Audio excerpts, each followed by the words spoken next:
28 फरवरी 2026 को शुरू हुई ईरान, इजराइल और यूएसए के बीच की जंग ने पूरे मिडिल ईस्ट को आग में झोंक दिया है। आज इस जंग के 1 महीने पूरे हो गए। अमेरिका व इजराइल का दावा है कि वे ईरान के न्यूक्लियर फैसिलिटीज़ को ख़त्म कर दिया, लेकिन बदले में ईरान ने पूरे गल्फ़ रीजन में सऊदी, यूएई, बहरीन, कतर को जंग का मैदान बना दिया। अमेरिका ने कहा है कि वह अपने सैनिकों को ईरान में उतारेंगे। उसके जवाब में ईरान ने कहा है कि अगर अमेरिका ऐसा करता है, तो हम पूरे यूएई में हमला करके यूएई को अपने कब्ज़े में ले लेंगे। आइए देखते हैं कि पूरे महीने में क्या-क्या हुआ है, उन सब के पर चर्चा करेंगे। अगर वीडियो पसंद आए तो प्लीज़ सब्सक्राइब कर लीजिएगा। जंग की शुरुआत में ही खमेनी साहब और उनके 40 कमांडर की शहादत के बाद इजराइल और अमेरिका को लगा कि ईरान में तख्ता पलट हो जाएगा और उनका मकसद पूरा हो जाएगा।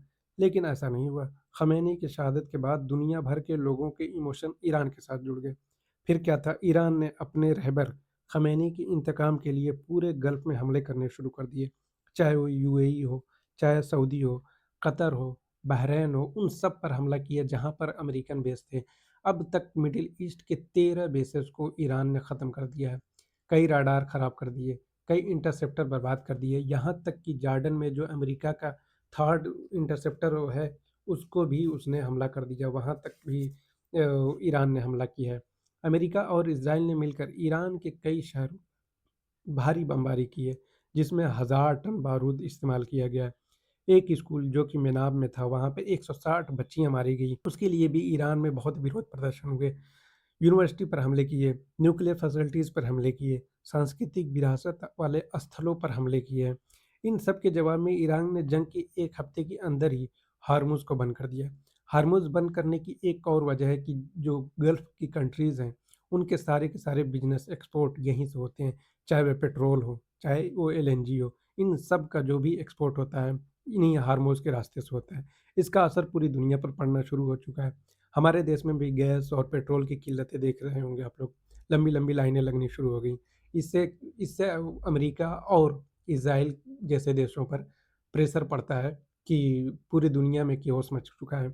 ईरान ने गल्फ़ में देशों को ऐसा लगता है कि ईरान ने गल्फ़ के देशों को सबक सिखाने की कसम खा ली है। जब भी इज़राइल और अमेरिका ईरान पर कोई हमला करते हैं, उसके जवाबी कार्रवाई के रूप में ईरान जब चाहता है, जहाँ चाहता है, चाहे वो यूएई हो, चाहे सऊदी हो, चाहे बहरीन हो या कतर हो, वहाँ पे मिसाइल दाग देता है, वहाँ पे ड्रोन से हमले कर देता है। और ईरान ने अपनी सेफ्टी के लिए इस रीजन में सालों से अपने प्रॉक्सी तैयार कर रखे थे, जिसमें यमन में अंसार अल्लाह, सीरिया में हिज़्बुल्लाह और फ़िलिस्तीन में हमास, इराक में हज़्द शबी, जिसे पॉपुलर मोबिलाइज़ेशन फ़ोर्स कहा जाता है। इराक में इन्होंने ईरान का बहुत सपोर्ट किया है। आप वीडियोज़ देखते होंगे कि इराक में जो हमले होते हैं अमेरिकन बेसिस पे, वो अक्सर हज़्द शबी ही कराते हैं। जंग की शुरुआत में ऐसे ईरानी जो देश दूसरे देश में रहते थे और ईरान के विरोध प्रदर्शन को बढ़ावा देने के लिए अब बार-बार ऑनलाइन या सोशल मीडिया पे पोस्ट करते थे। उसके लिए भी ईरान ने एक नया कानून बना दिया कि जो लोग देश से बाहर हैं और देश के विरोध में पार्टिसिपेट कर रहे हैं, तख्तापलट के लिए कह रहे हैं, उनकी सारी प्रॉपर्टी जब्त कर ली जाएगी। इससे थोड़ा-सा वहाँ पर केओस मच गया कि ऐसा नहीं करना है। उससे थोड़ी-सी बाहरी चीज़ें थोड़ी-सी मैनेज हो पाई हैं। हालाँकि ये कोई लंबा इन सब के बीच इन सब के बीच नया आयतुल्लाह का भी चुनाव हुआ, जिसमें मुज्तबा ख़मैनी को नया आयतुल्लाह बनाया गया। फ़िलहाल ईरान के सारे कंट्रोल मुज्तबा ख़मैनी सँभाल रहे हैं। ईरान पर अमेरिका और इज़राइल ने बहुत बमबारी की है, बहुत से घर तबाह किए, हज़ारों मौत हो चुकी है, लेकिन ईरान के पीछे हटने को तैयार नहीं। और ट्रंप कभी कहता है हम जीत रहे हैं, कभी कहता है कि ईरान ने मुझे सुप्रीम लीडर बनने का ऑफ़र दिया, मैंने मना कर दिया। कभी कहता है कि ईरान ने हमें 10 ऑयल टैंकर गिफ्ट कर दिया है, लेकिन इन सारी बातों को ईरान ने बिल्कुल नकार दिया है।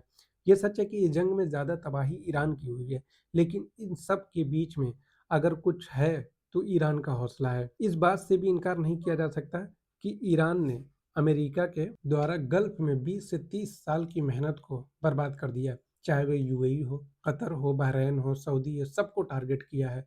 अब दोबारा यूएसए को इतना बनाने के लिए कई साल लग जाएँगे। यहाँ तक कि यूएई जो सबसे safest country of the world माना जाता था, उसका भी घमंड ईरान ने तोड़ कर रख दिया है। ईरान की एयर सुप्रीमेसी न होने की वजह से ईरान को आज इतना सब कुछ झेलना पड़ रहा है। हालाँकि चाइना ने बहुत ज़्यादा सैटेलाइट इमेजेस प्रोवाइड कराई हैं। चाइना और रशिया दूसरी तरफ से मतलब कि सामने आकर के तो नहीं लेकिन दूसरी तरफ से अलग-अलग तरीके से उसकी मदद करते हैं, चाहे इंटेलिजेंस के तौर पे, चाहे सैटेलाइट इमेजेस के तौर पे। आप इससे पहले जो 12 रोज़ा जंग हुई थी जून में, उसमें आप देखेंगे कि जब भी ईरान हमला करता था, तो टारगेटेड एरिया से काफ़ी दूर जाके मिसाइल गिरती थी, लेकिन इस बार ऐसा नहीं हुआ है, क्योंकि चाइना सैटेलाइट इमेजेस बिल्कुल एक्यूरेट और बहुत अच्छी क्वालिटी में प्रोवाइड कर रहा है, जिससे ईरान के जो हमले हैं, बिल्कुल सटीक जाके बैठ रहे हैं। आप देख रहे होंगे वीडियोज़ वगैरह में यहाँ-वहाँ की कि एक-एक ड्रोन ऐसी जगह पे जाके लगता है कि जैसे दुबई में किसी बिल्डिंग में गया है, कहीं होटल पे लगा है। ये इतनी सटीक लोकेशन चाइना प्रोवाइड कर रहा है जिसकी वजह से ईरान जो है ये इतना सटीक वार कर पा रहा है।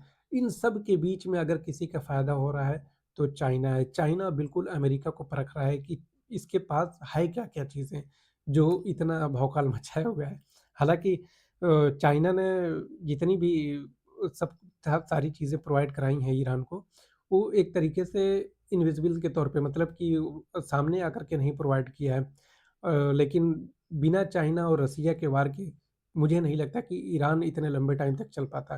क्योंकि जब जब चीज़ें आपके पीछे कोई हाथ रख देता है ना, तो फिर आप बहुत आगे तक जाते हैं। आपको डर नहीं होता है कि हारने का या किसी चीज़ का क्योंकि आपके पीछे कई लोग खड़े हैं। रही बात सीज़फायर की तो ईरान ने साफ मना कर दिया कि सीज़फायर नहीं होगा। क्योंकि ये लोग सीज़फायर करते हैं और जब सीज़फायर करते हैं तो उसकी आड़ में ये लोग हथियार तैयार करते हैं, सब कुछ तैयार कर लेते हैं, फिर हम पर हमला कर देते हैं। सीज़फायर नहीं होगा, होगा तो परमानेंट जंग बंदी होगी। मतलब किसी भी सूरत में ये नहीं होगा कि 20 दिन के लिए जंग रोकी जा रही है, 30 दिन के लिए जंग रोकी जा रही है। होगा तो परमानेंट सॉल्यूशन होगा, नहीं तो ये सीज़फायर नाम की कोई चीज़ नहीं होगी। हालाँकि ईरान ने 14 या 15 सूत्री कार्यक्रम दिया है इस तरीके का कि हमें ये चीज़ें हम करेंगे तो आप करेंगे तो ही हम जो है इसको मानेंगे। हालाँकि मुझे नहीं लगता कि अमेरिका जो है इतना सब कुछ मानेगा क्योंकि अमेरिका को तो अपनी सुप्रीमेसी दिखानी है ना कि हम तो लीजेंड है, बड़े हैं।